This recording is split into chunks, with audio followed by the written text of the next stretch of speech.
Hello engineers, तो आज से हम लोग अपना मॉड्यूल 4 स्टार्ट करेंगे जो कि डेडलॉक है।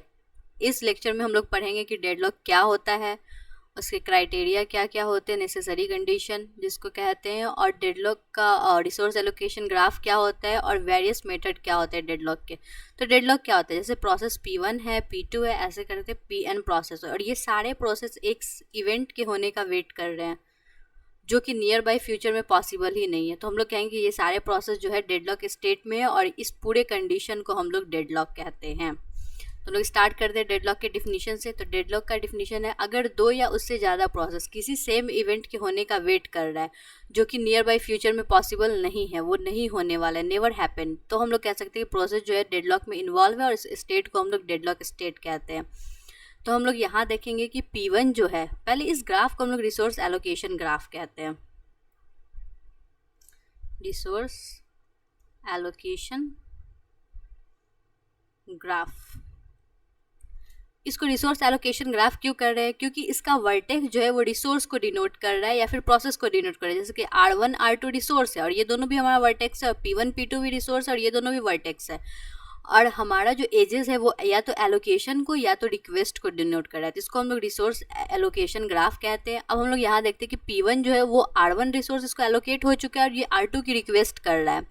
P2 जो है उसको R2 रिसोर्स एलोकेट हो चुका है, वो R1 की रिक्वेस्ट कर रहा है। तो ये एक लूप फॉर्म कर रहा है कि हमारा P1 जो है R1 को लिए हुए है, और R2 का वो रिक्वेस्ट कर रहा है। P2 जो है हमारा R2 को लिए हुए R1 का रिक्वेस्ट कर रहा है। तो मतलब क्या कि ये एक रिसोर्स को छोड़ भी नहीं रहा और दूसरे का रिक्वेस्ट भी कर रहा है। तो ये एक सर्कुलर लूप फॉर्म कर रहा है, और हम लोग कह सकते हैं कि ये जो प्रोसेस P1 P2 है वो डेडलॉक में है, और ये जो ओवरऑल है ये डेडलॉक है। तो हम लोग अब देखते हैं कि नेसेसरी कंडीशन क्या होते हैं डेडलॉक के लिए। तो हमारा म्यूचुअल एक्सक्लूजन होता है, नो प्रीम्प्टिव होता है, होल्ड एंड वेट होता है, सर्कुलर वेट होता है। ज़रूरी नहीं है कि ये चारों कंडीशन ट्रू हो, कोई एक भी ट्रू होगा तो वहाँ डेडलॉक प्रेजेंट होगा। म्यूचुअल एक्सक्लूजन क्या होता है कि रिसोर्स जो है ये 1 by 1 करके यूज़ किया जा रहा है। हम लोग सेट्स में देखे थे, सेट थ्योरी में, कि हमारी म्यूचुअल एक्सक्लूजन क्या होता था, अगर दो हमारा सेट है A और B, तो उसका इंटरसेक्शन जो होना चाहिए वो 5 होना चाहिए, मतलब दोनों में कुछ कॉमन नहीं होना चाहिए। वही यहाँ पे रिसोर्स 1 by 1 यूज़ किया जा रहा है, दो प्रोसेस एक साथ रिसोर्स को यूज़ नहीं कर रहा है। नो प्रीम्प्टिव मतलब क्या, कोई प्रोसेस दूसरे प्रोसेस को हटा करके और रिसोर्स खुद वो यूटिलाइज नहीं कर सकता है। होल्ड एंड वेट, एक प्रोसेस जो है एक रिसोर्स को होल्ड पे रखे हुए है, तो अपने पास रखे हुए दूसरे का वेट कर रहा है, जैसे कि हम लोगों ने लास्ट डायग्राम में देखा था। तीसरा है सर्कुलर वेट, मतलब क्या, सर्कुलर लूप फॉर्म कर रहा है।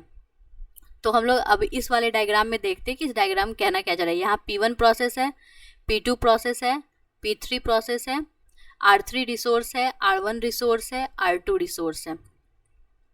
R2 रिसोर्स जो है वो P2 का रिक्वेस्ट कर रहा है। मतलब ये जो हमारा एरो, जो अगर हमारा एरो प्रोसेस की तरफ है मतलब रिक्वेस्ट हो रहा है, एरो अगर हमारा प्रोसेस की तरफ है मतलब एलोकेट हो चुका है। एरो अगर हमारा प्रोसेस से रिसोर्स की तरफ है मतलब क्या, रिक्वेस्ट कर रहा है। ठीक है, तो P1 के पास जो है वो हमारा R1 रिसोर्स तो है, लेकिन वो R3 की रिक्वेस्ट कर रहा है, और P3 जो है उसके पास R3 है। तो इसका मतलब क्या, ये एक सर्कुलर वेट हो गया।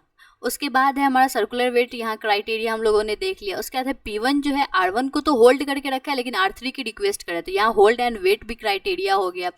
P2 जो है वो R1 की रिक्वेस्ट कर रहा है, और R2 उसके पास है, यहाँ भी होल्ड एंड वेट हो गया। तो ये सब कंडीशंस होते हैं हमारे डेडलॉक के। तो हम लोग रिसोर्स एलोकेशन ग्राफ देख चुके हैं। वर्टेक्स जो होता है वो प्रोसेस वर्टेक्स होता है, और रिसोर्स वर्टेक्स होता है। यहाँ हम लोगों ने देखा था वर्टेक्स जो है वो ये रिसोर्स वर्टेक्स है, ये प्रोसेस वर्टेक्स है। एजेस जो होते हैं हमारे वो असाइन एज होता है और रिक्वेस्ट एज होता है। असाइन एज कौन सा होता है, रिसोर्स की तरफ से जो प्रोसेस की तरफ जाएगा उसको असाइन एज कहते हैं। प्रोसेस की तरफ से जो रिसोर्स की तरफ आएगा उसको हम लोग रिक्वेस्ट एज कहते हैं। हमारा रिसोर्स जो वर्टेक्स होता है वो सिंगल इंस्टेंस का हो सकता है और मल्टीपल इंस्टेंसेस के भी हो सकते हैं। मल्टीपल इंस्टेंसेस में आता है हमारे रजिस्टर, सिंगल इंस्टेंसेस में आते हैं CPU मॉनिटर।